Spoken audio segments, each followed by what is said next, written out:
Bismillahirrahmanirrahim. Assalamualaikum warahmatullahi wabarakatuh. Yang kami hormati Ibu dosen Evi Fitriana MPD dan teman-temanku yang berbahagia. Pada kesempatan kali ini, kami dari kelompok 3 akan mempresentasikan hasil kerja kami dengan judul Kedudukan Ilmu Sosiologi dalam Ilmu Pengetahuan Sosial. Simak baik-baik ya teman-teman.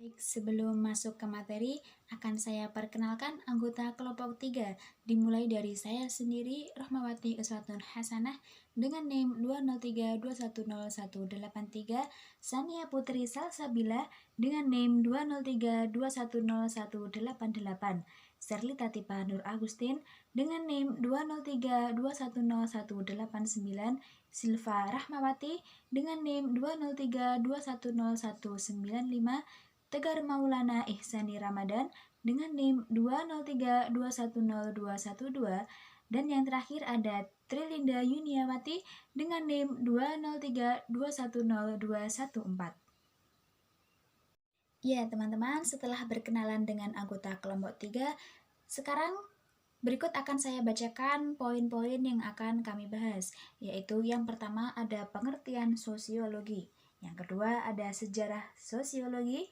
ketiga, tokoh sosiologi, yang keempat, sosiologi sebagai ilmu pengetahuan, dan yang kelima, ada fungsi sosiologi dalam ilmu pengetahuan sosial. Baik teman-teman, memasuki topik yang pertama. Apa sih pengertian sosiologi itu?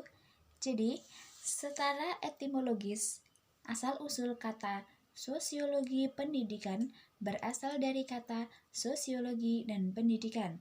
Sosiologi berasal dari bahasa Latin dan Yunani, yakni kata sosios dan logos.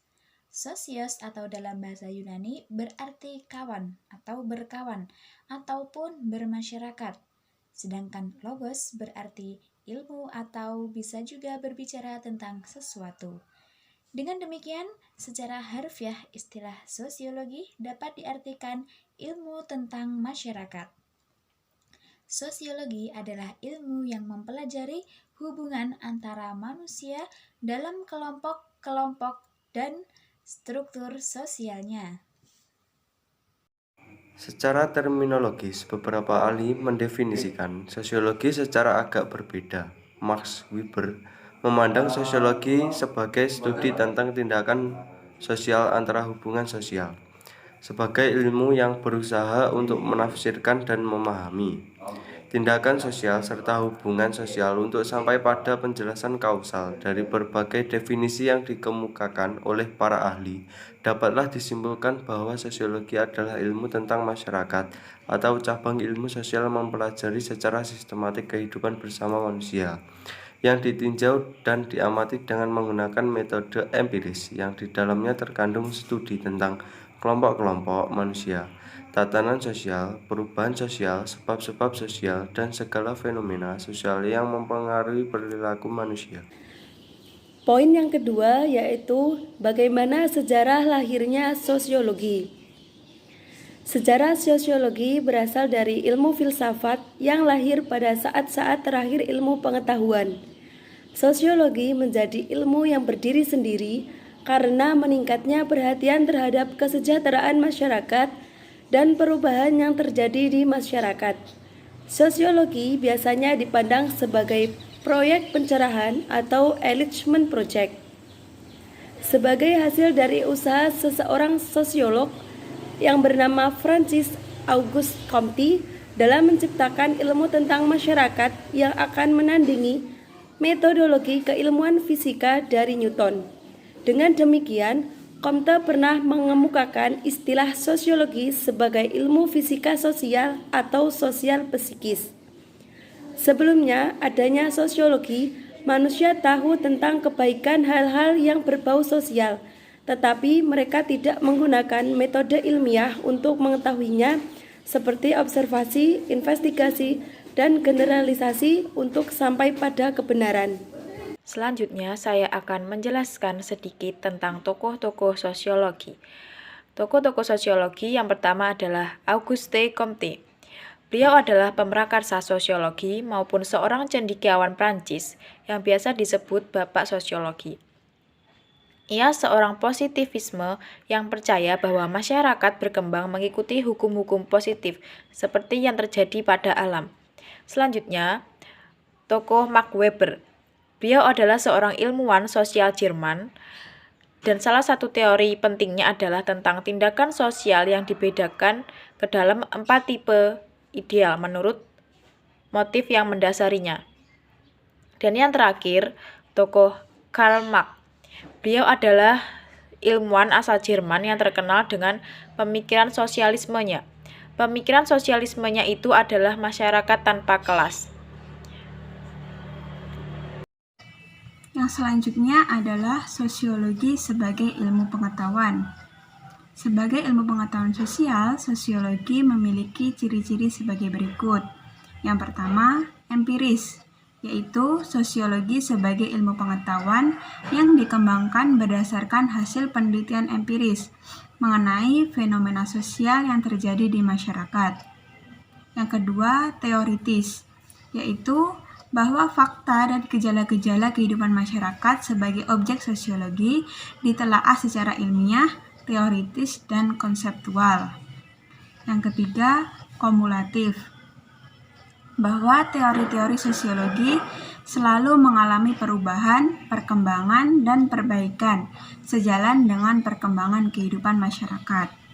Yang keempat, non-etis, bahwa sosiologi tidak mempermasalahkan baik buruknya fakta tertentu, melainkan menjelaskan fakta tersebut secara analitis dan objektif.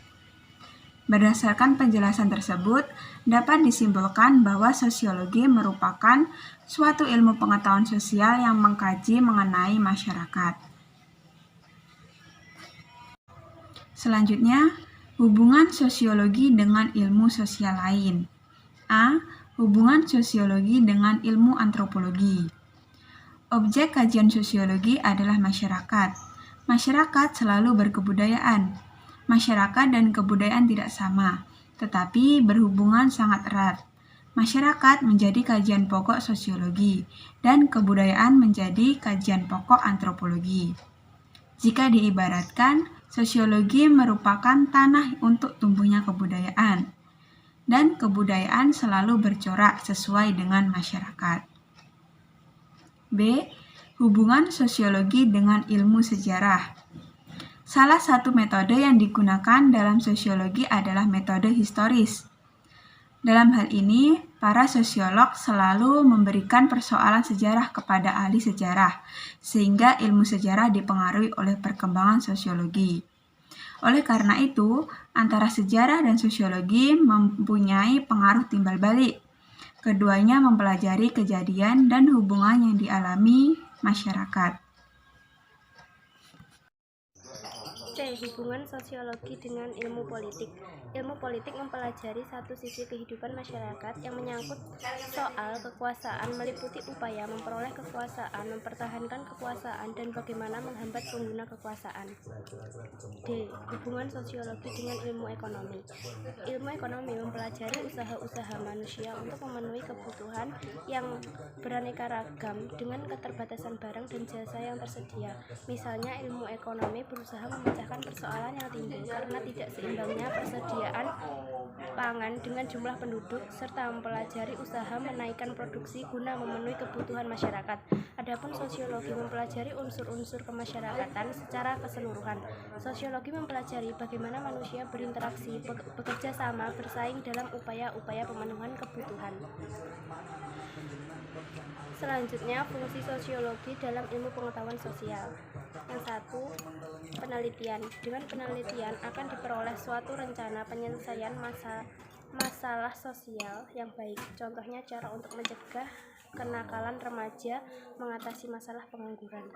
2. Pembangunan. Sosiologi berfungsi untuk memberikan data sosial yang diperlukan pada tahap perencanaan, pelaksanaan, maupun penilaian pembangunan. Pada tahap perencanaan, Hal yang harus diperhatikan adalah kebutuhan sosial. Pada tahap pelaksanaan, hal yang harus dilihat adalah kekuatan sosial masyarakat serta proses perubahan sosial.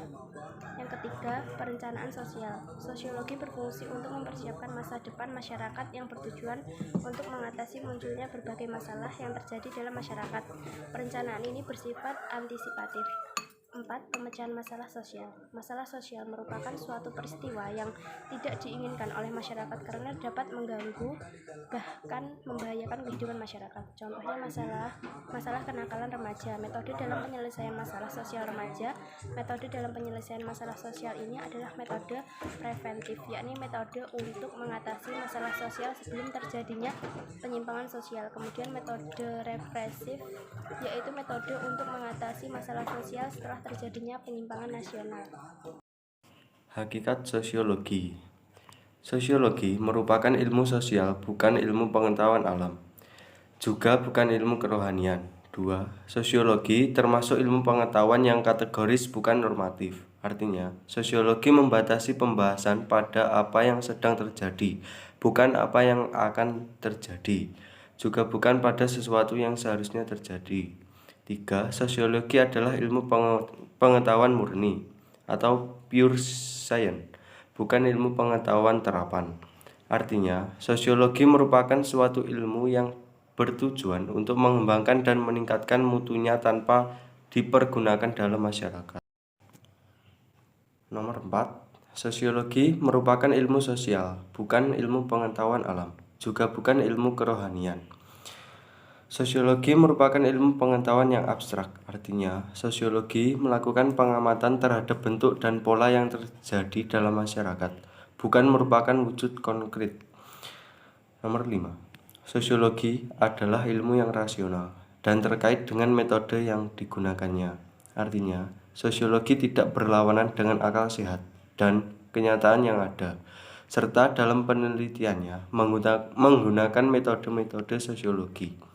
6. Sosiologi termasuk ilmu pengetahuan umum, bukan ilmu pengetahuan khusus. Artinya, sosiologi mempelajari gejala umum yang terjadi pada objek studinya, yaitu masyarakat.